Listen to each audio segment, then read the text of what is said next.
او که غواړئ چې معلومه کړئ چې ستاسو وروڼه تاسو سره څومره وفادار دي او ستاسو ترمنځ څومره مینه ده، نو یوازې یو ځل د خپل جایداد د وراثت موضوع یاده کړئ. ټوله مینه او د مینې تر شا پټ شغالان به په میدان ووینئ.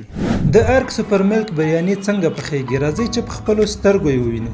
په پیل کې وریجې جوش کیږي او بیا د آلو بخاره او د بریاني د خاص مصالو څخه لواب جوړیږي. د وریجو د جوش نه وروسته وریجې چاڼ کیږي او د بریاني لوی دیګ ته ورچول کیږي او کوم لواب چې د بریاني د مصالو څخه تیار کړی وو د وریجو په سر اچول کیږي او په سر یې نورې وریجې اچول کیږي. د وریجو په سر پخه شوې غوښه اچول کیږي او د دیګ سر پټیږي.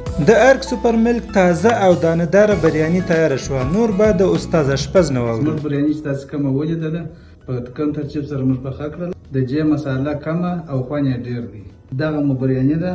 تاسو هر سړی کولی شي چې خو یې پلای ټیسټ کړي. د جې بریاني خوند وګورئ، دا یې ذایقه خوند ذایقې هم خوندوره، کم جانبي عوارض نه لري چې کوم مشکل د معدې تاسو ته تکلیف پیښ کړي.